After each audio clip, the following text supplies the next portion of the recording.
আসসালামু আলাইকুম। নাজদিন আহমেদ স্বাগত জানাচ্ছে এনটিভি সকালের খবরে। গ্রাউন্ড সিমেন্ট শিরোনাম দেখছিলেন, এবারে পুরো খবর। জুলাই আগস্ট গণ অভ্যুত্থানে গণহত্যার দায়ে আওয়ামী লীগ ও এর নেতাদের বিচার কার্য সম্পন্ন হওয়া পর্যন্ত সন্ত্রাস বিরোধী আইনে দলটির যাবতীয় কার্যক্রম নিষিদ্ধের সিদ্ধান্ত নেওয়া হয়েছে। শনিবার রাতে অন্তর্বর্তী সরকারের উপদেষ্টা পরিষদের জরুরি বৈঠকে এই সিদ্ধান্ত হয়। বৈঠক পরবর্তী প্রেস ব্রিফিংয়ে আইন উপদেষ্টা আসিফ নজরুল আরও জানান, আগামী ৩০ কার্যদিবসের মধ্যে জুলাই ঘোষণাপত্র চূড়ান্ত করা হবে। ফাহাদ মোহাম্মদের রিপোর্ট। এনসিপি সহ বেশ কিছু রাজনৈতিক দল ও সংগঠন আওয়ামী লীগকে নিষিদ্ধ করার দাবিতে বৃহস্পতিবার রাত থেকে টানা অবস্থান কর্মসূচি পালন করছিল। এমন পরিস্থিতিতে শনিবার সন্ধ্যায় রাষ্ট্রীয় অতিথি ভবন যমুনায় বসে উপদেষ্টা পরিষদের জরুরি বৈঠক। প্রায় ২ ঘন্টারও বেশি সময় বৈঠক শেষে আইন উপদেষ্টা আসিফ নজরুল ব্রিফিংয়ে জানান, আন্তর্জাতিক অপরাধ ট্রাইব্যুনালে আওয়ামী লীগ ও তার নেতাদের বিচার কার্য সম্পন্ন না হওয়া পর্যন্ত দেশের নিরাপত্তা ও সার্বভৌমত্ব রক্ষা, জুলাই আন্দোলনের নেতাকর্মীদের নিরাপত্তা এবং আন্তর্জাতিক অপরাধ ট্রাইব্যুনালের বাদী ও সাক্ষীদের সুরক্ষার জন্য সন্ত্রাস বিরোধী আইনের অধীনে আওয়ামী লীগের যাবতীয় কার্যক্রম নিষিদ্ধ করার সিদ্ধান্ত নেওয়া হয়েছে। আন্তর্জাতিক অপরাধ ট্রাইব্যুনালে বাংলাদেশের আওয়ামী লীগ ও তার নেতাদের বিচার কার্য সম্পন্ন না হওয়া পর্যন্ত দেশের নিরাপত্তা ও সার্বভৌমত্ব রক্ষা, জুলাই আন্দোলনের নেতাকর্মীদের নিরাপত্তা এবং আন্তর্জাতিক অপরাধ ট্রাইব্যুনালের বাদী ও সাক্ষীদের সুরক্ষার জন্য সন্ত্রাস বিরোধী আইনের অধীনে সাইবার স্পেস সহ আওয়ামী লীগের যাবতীয় কার্যক্রম নিষিদ্ধ করার সিদ্ধান্ত গ্রহণ করা হয়েছে। এ বিষয়ে প্রয়োজনীয় পরিপত্র পরবর্তী কর্মদিবসে জারি করা হবে। তাছাড়া সভায় আন্তর্জাতিক অপরাধ ট্রাইব্যুনাল আইনের সংশোধনী অনুমোদিত হয়েছে। সংশোধনী অনুযায়ী আন্তর্জাতিক অপরাধ ট্রাইব্যুনাল কোনো রাজনৈতিক দল তার অঙ্গ সংগঠন বা সমর্থক গোষ্ঠীকে শাস্তি দিতে পারবে। আর আগামী ৩০ কার্যদিবসের মধ্যে জুলাই ঘোষণাপত্র চূড়ান্ত করে প্রকাশ করার সিদ্ধান্ত গৃহীত হয়েছে বৈঠকে। জুলাই ঘোষণাপত্র আগামী ৩০ কার্যদিবসের মধ্যে চূড়ান্ত করে প্রকাশ করার সিদ্ধান্ত গৃহীত হয়েছে। সভায় আন্তর্জাতিক অপরাধ ট্রাইব্যুনাল আইনের সংশোধনী অনুমোদিত হয়েছে।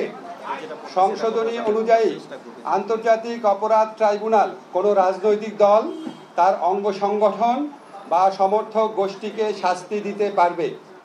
Fahad Mohammad, NTV news, Dhaka. আওয়ামী লীগের সকল কার্যক্রম নিষিদ্ধের ঘোষণাকে প্রাথমিকভাবে ইতিবাচক হিসেবে দেখছে ফ্যাসিবাদী বিরোধী জাতীয় ঐক্য।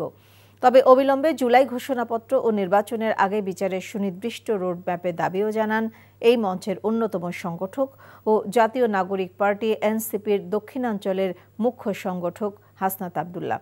মধ্যরাতে রাজধানীর শাহবাগে উপদেষ্টাদের সঙ্গে প্রায় ৩ ঘণ্টার বৈঠক শেষে তিনি এসব কথা বলেন। এ নিয়ে সোমবার সরকারি প্রজ্ঞাপন জারির পর আনন্দ মিছিলের ঘোষণাও দেন তিনি। বিস্তারিত নাহিদ প্রিন্সের রিপোর্টে। তীব্র গরম উপেক্ষা করে টানা ৩ দিনের আন্দোলন এবার যেন দেখল আশার আলো। তাই তো আওয়ামী লীগের সকল কার্যক্রম নিষিদ্ধের ঘোষণা পাওয়া মাত্রই শাহবাগের পুরো সড়ক জুড়ে এই উল্লাস। এ সময় ছাত্র জনতার সঙ্গে যোগ দেন ফ্যাসিবাদী বিরোধী জাতীয় ঐক্যের অন্যতম সংগঠক ও এনসিপি নেতা হাসনাত আব্দুল্লাহ, আক্তার হোসেন সহ আরও অনেকে। বলেন, অন্তর্বর্তী সরকারের নেওয়া সিদ্ধান্ত ইতিবাচক, তবে জুলাই ঘোষণাপত্রের সুনির্দিষ্ট রোডম্যাপ দিতে হবে। জুলাই গণঅভ্যুত্থানের প্রত্যেকটি অংশীজনের মতামতের ভিত্তিতে আমাদের যেই প্রক্লেমেশন অফ জুলাই সেটিকে তারা ঘোষণা করবেন, কিন্তু ইতিপূর্বে ঘোষণাপত্র প্রণয়নের কথা বলে সরকার আমাদের সাথে স্পষ্ট টালবাহানা করেছে। আমরা এই সোমবারে প্রজ্ঞাপন নিয়ে আমরা আনন্দ মিছিল করব। এর আগে ৩ দফা দাবির সাথে সংহতি জানাতে শাহবাগে আসেন হেফাজত নেতা মামুনুল হক। বলেন, আওয়ামী লীগের প্রশ্নে সবাই এক। আওয়ামী লীগের কার্যক্রমকে নিষিদ্ধ ঘোষণা করা হয়েছে। এখানে আমাদের আন্দোলন থেমে যাওয়ার নয়, খুনি শেখ হাসিনা সহ তার সকল সহযোগীদের বিচার বাংলার মাটিতে কার্যকর করবে। এদিকে মগবাজারে এক শোকরানা সমাবেশ করে জামায়াতের আমির ডাক্তার শফিকুর রহমান। বলেন, আওয়ামী লীগ নিষিদ্ধের মাধ্যমে জনগণের আংশিক দাবি পূরণ হয়েছে, বিচার নিশ্চিত হলে সম্পূর্ণ দাবি পূরণ হবে। ডানে বামে হেলে পড়ার কোনো সুযোগ নেই। আপনাদেরকে সামনের দিকে চলতে হবে, সোজা রাস্তায় চলতে হবে। জাতি আপনাদের স্বার্থে থেকে জাতি আপনাদেরকে শক্তি যোগাবে ইনশাআল্লাহ। কিন্তু কোনো অন্যায়ের সাথে আপনারা যদি আপোষ করেন, এই জাতি আপনাদেরকেও ক্ষমা করবে না। আওয়ামী লীগের সকল কার্যক্রম নিষিদ্ধের ব্যাপারে সোমবার সরকার প্রজ্ঞাপন জারি করলে বিশাল আনন্দ মিছিল বের করার কথা রয়েছে ফ্যাসিবাদী বিরোধী জাতীয় ঐক্যের। তার আগ পর্যন্ত সবাইকে সবকিছু পর্যবেক্ষণে রাখার আহ্বান জানান সংগঠনটির নেতারা। Nahid Prince, NTV news, Dhaka. এর আগে আওয়ামী লীগের রাজনীতি নিষিদ্ধের সুস্পষ্ট ঘোষণা না দেয়া পর্যন্ত শাহবাগ না ছাড়ার হুঁশিয়ারি দেয় ফ্যাসিবাদী বিরোধী জাতীয় ঐক্যের নেতারা। শনিবার বিকেলে রাজধানীর শাহবাগের গণজমায়েত থেকে তারা এই ঘোষণা দেন। ফ্যাসিবাদ বিরোধী ছাত্র জনতার ঐক্য নষ্টের ষড়যন্ত্র হচ্ছে দাবি করে সবাইকে সতর্ক থাকার আহ্বানও জানান নেতারা। নূর হোসেনের রিপোর্টে বিস্তারিত। গ্রীষ্মের তপ্ত রোদ উপেক্ষা করে আওয়ামী লীগ নিষিদ্ধ ও জুলাই বিপ্লবের ঘোষণাপত্র প্রকাশের ৩ দফা দাবিতে দিনভর শাহবাগে অবস্থান কর্মসূচি পালন ফ্যাসিবাদ বিরোধী ছাত্র জনতার। বেলা বাড়ার সঙ্গে সঙ্গে জনসমুদ্রে পরিণত হয় পুরো চত্বর।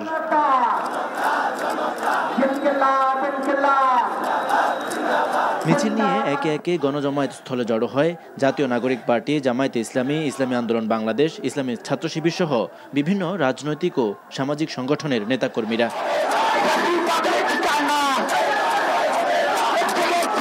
রাজনৈতিক মতভিন্নতা থাকলেও গণজমায়েতে আসা সবার কণ্ঠে ছিল আওয়ামী লীগ নিষিদ্ধের স্লোগান।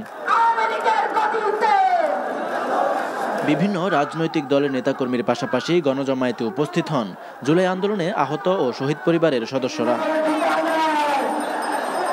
গণজমায়েতে সংহতি প্রকাশ করে জাতীয় নাগরিক পার্টির সদস্য সচিব আক্তার হোসেন হুঁশিয়ারি দিয়ে বলেন, আওয়ামী লীগ পুনর্বাসনের ষড়যন্ত্র করলে অন্তর্বর্তী সরকারকেও রুখে দাঁড়াবে ফ্যাসিবাদ বিরোধী ছাত্র জনতা। যারা আওয়ামী লীগকে বাংলাদেশে ফেরাবার চেষ্টা করবে, জুলাই জনতা তাদেরকে সর্বোচ্চ শক্তি দিয়ে রুখে দেবে ইনশাআল্লাহ। যতক্ষণ পর্যন্ত আওয়ামী লীগকে দলগতভাবে বিচারের আওতায় না নিয়ে আসা হয়, ততক্ষণ পর্যন্ত এই জুলাই জনতা শাহবাগ ছেড়ে যাবে না। এদিকে আওয়ামী লীগ নিষিদ্ধের দাবিতে রাজধানীর যাত্রাবাড়ি সহ বিভিন্ন এলাকায় অবরোধ কর্মসূচি পালন করে ফ্যাসিবাদ বিরোধী ছাত্র জনতা। নূর হোসেন, এনটিভি নিউজ, ঢাকা। দেশের জনগণ গুম, খুন, লুটপাটকারী ও সংবিধান লঙ্ঘনকারীদের পুনর্বাসন চায় না বলে মন্তব্য করেছেন বিএনপির ভারপ্রাপ্ত চেয়ারম্যান তারেক রহমান। বলেন, সরকারের কাছে বিএনপি সুস্পষ্ট বক্তব্য তুলে ধরেছে, অন্তর্বর্তী সরকারকে সফল দেখতে চায় বিএনপি উল্লেখ করে তিনি বলেন, সরকারের কার্যক্রম সম্পর্কে স্বচ্ছ ধারণা চায় তার দল। আর গণতন্ত্র প্রতিষ্ঠায় ও ভোটাধিকার রক্ষায় সব ধর্মের মানুষকে ঐক্যবদ্ধ হওয়ার আহ্বানও জানান তিনি। ইফতেখার রেজার রিপোর্ট। রাজধানীর গুলশানে বিএনপি চেয়ারপারসন কার্যালয়ে বুদ্ধ পূর্ণিমা উপলক্ষে শুভেচ্ছা বিনিময় অনুষ্ঠানে ভার্চুয়ালি যুক্ত হন বিএনপির ভারপ্রাপ্ত চেয়ারম্যান তারেক রহমান। যারা বারবার সংবিধান লঙ্ঘন করেছে তাদের সবার বিরুদ্ধে আইনগত ব্যবস্থা নেওয়ার দাবি জানিয়ে তারেক রহমান বলেন, সংবিধান লঙ্ঘনকারীদের বিচার করতে হবে যাতে কোনোভাবে আর গুম খুন ফিরে না আসে। যারা বারবার সংবিধান লঙ্ঘন করেছে, দেশে অবৈধ সংসদ বা সরকার গঠন করেছে, যারা সংবিধান লঙ্ঘনের সঙ্গে জড়িত ছিল, তাদের প্রত্যেকের বিরুদ্ধে আইনগতভাবে ব্যবস্থা নিতে হবে। দেশের জনগণ, সরকার এবং রাজনীতিতে কোনোভাবেই গুম, খুন, অপহরণ, দুর্নীতি, লুটপাট, টাকা পাচারকারী, বর্বর বন্দিশালা আয়নাঘরের প্রতিষ্ঠাতা, পতিত, পলাতক, পরাজিত, অপশক্তির পুনর্বাসন চায় না এই বাংলাদেশের মানুষ। বিএনপির ভারপ্রাপ্ত চেয়ারম্যান আরো বলেন, নিজেদের রাজনৈতিক স্বার্থ হাসিল করতে বিভিন্ন ধর্মের লোকদের হাতিয়ার হিসেবে ব্যবহার করেছে পতিত স্বৈরাচার। বিএনপি এই সরকারকে সফল দেখতে চায়, তবে এখানে একটি কথা রয়ে গেছে, সরকারের কার্যক্রম সম্পর্কে যাতে জনগণের সামনে একটা স্বচ্ছ ধারণা থাকে। এ কারণেই কিন্তু বিএনপি প্রথম থেকেই অন্তর্বর্তীকালীন সরকারের কাছে তাদের একটি কর্ম পরিকল্পনার পথ নকশা ঘোষণার আহ্বান বারবার জানিয়ে আসছে। পলাতক স্বৈরাচার তাদের নিজেদের হীন দলীয় রাজনৈতিক স্বার্থ চরিতার্থ করার জন্য দেশের বিভিন্ন ধর্মীয় জনগোষ্ঠীকে দাবার গুটি হিসেবে ব্যবহার করেছে। আগামীতে কেউ যাতে ভোটের অধিকার কুক্ষিগত করতে না পারে সেদিকে দেশের মানুষকে সজাগ থাকার আহ্বানও জানান তারেক রহমান। গণতন্ত্রকে ইফতেখার রেজা, এনটিভি নিউজ, ঢাকা। দেশের 18 কোটি মানুষ আওয়ামী লীগকে দেখতে চায় না বলে মন্তব্য করেছেন বিএনপি মহাসচিব মির্জা ফখরুল ইসলাম আলমগীর। মানুষ গণতন্ত্র চাই, ভোটাধিকার চাই উল্লেখ করে তিনি বলেছেন, গণতন্ত্র নিয়ে যে কোনো চক্রান্ত প্রতিহত করতে জনগণ প্রস্তুত। শনিবার চট্টগ্রামে তারুণ্যের সমাবেশে এসব কথা বলেন তিনি। শামসুল হক হায়দরীকে সাথে নিয়ে ইমরুল হাসানের রিপোর্ট। ছবি তুলেছেন আইনাল আহমেদ ও এনামুল হক। তীব্র তাপদাহ উপেক্ষা করে তারুণ্যের পদধ্বনি বন্দরনগরী চট্টগ্রামে। তরুণদের পাশাপাশি দূর দূরান্ত থেকে এসেছেন হাজারো জনতা, যাদের রাজনৈতিক অধিকার প্রতিষ্ঠায় বিএনপির 3 সহযোগী সংগঠন, যুবদল, ছাত্রদল ও স্বেচ্ছাসেবক দলের উদ্যোগে তারুণ্যের এই সমাবেশ।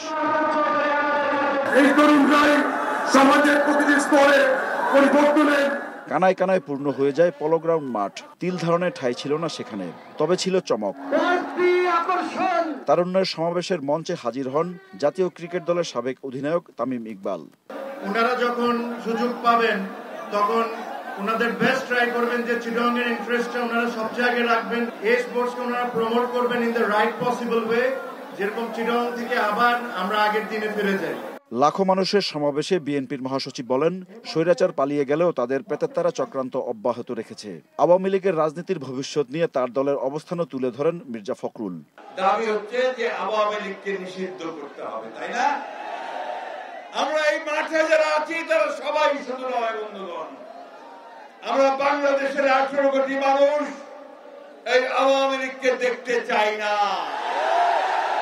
কারণ এই আওয়ামী লীগ বাংলাদেশ স্বাধীন হওয়ার পর থেকেই তারা এই বাংলাদেশের মানুষের উপর নির্যাতন করে এসেছে।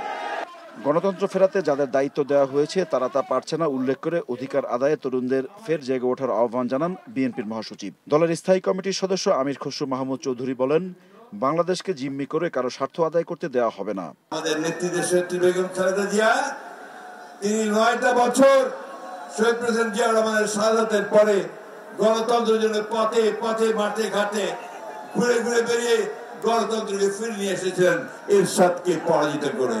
তিনি আমাদেরকে পার্লামেন্টারি ডেমোক্রেসি দিয়েছিলেন। বাংলাদেশের মানুষকে জিম্মি করে কারো স্বার্থ, কোন গোষ্ঠীর স্বার্থ আদায় করা সম্ভব হবে না।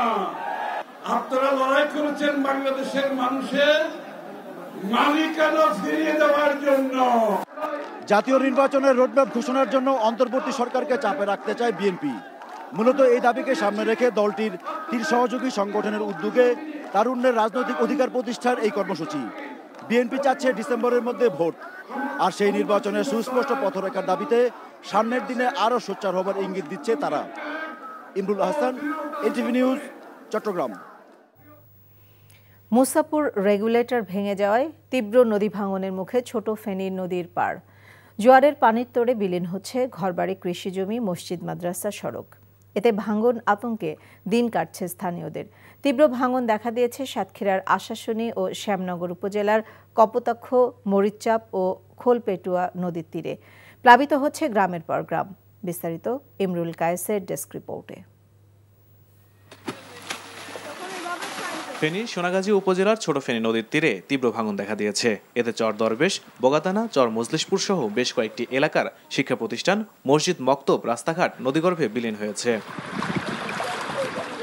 সর্বস্ব হারিয়েছে তীরের বাসিন্দারা। ক্ষতিগ্রস্তদের অভিযোগ, স্থায়ী সমাধান না করে বারবার প্রকল্প করে সরকারি বরাদ্দের অর্থ লোপাট করা হচ্ছে।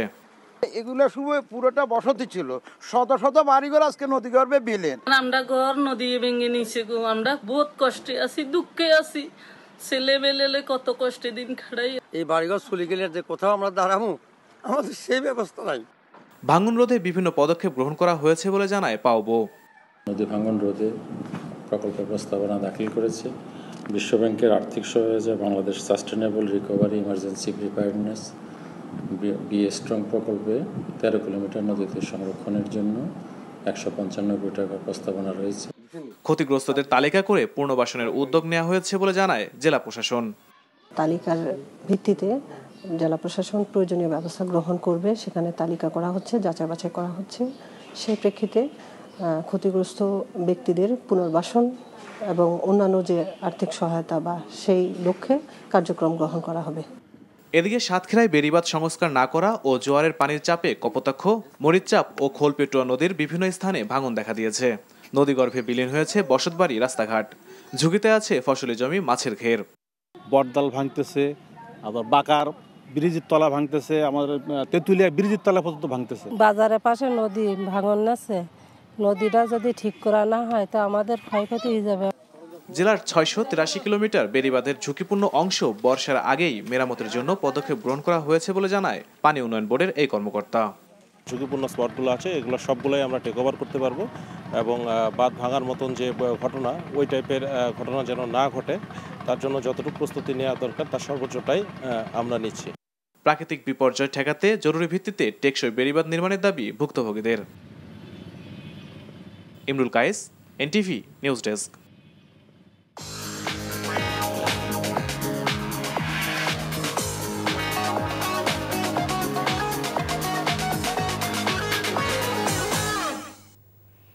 মার্কেন্টাইল ব্যাংক অর্থনীতির খবর। Bangladesh security and exchange commission বিসেকের চেয়ারম্যান হিসেবে খন্দকার রাশেদ মাকসুদ যোগ দেওয়ার পর শেয়ার বাজারের 90% বিনিয়োগকারী পুঁজি হারিয়ে নিঃস্ব হয়ে গেছেন বলে অভিযোগ করেছে Bangladesh capital market investor association. এজন্য দ্রুত বিসেকের চেয়ারম্যানের অপসারণের দাবি জানিয়েছে সংগঠনটি। শনিবার দুপুরে রাজধানীর পুরানা পল্টনে ক্যাপিটাল মার্কেট জার্নালিস্ট ফোরাম মিলনায়তনে আয়োজিত সংবাদ সম্মেলনে এসব কথা বলেন সংগঠনটির নেতারা। বলেন, সোশ্যাল মিডিয়ায় প্রকাশিত জরিপে কমিশনের চেয়ারম্যান রাশেদ মাকসুদের প্রতি অনাস্থা দাঁড়িয়েছে 95%-এরও বেশি। বর্তমান বিসেক চেয়ারম্যানের নেতৃত্বাধীন কমিশন দায়িত্ব নেওয়ার পর থেকেই বাংলাদেশের শেয়ার বাজার অব্যাহত পতন হচ্ছে, যার কারণ মাকসুদ কমিশনের অযোগ্যতা।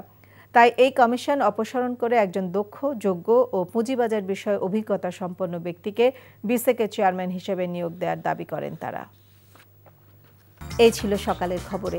এই খবরের ভিডিও সহ আপডেট জানতে ভিজিট করুন এনটিভি অনলাইন www.ntvbd.com। এছাড়াও এনটিভি জনপ্রিয় সব অনুষ্ঠান ও খবরের আপডেট জানতে ভিজিট করুন আমাদের ইউটিউব ও ভেরিফাইড ফেসবুক পেজ। সবাইকে ধন্যবাদ।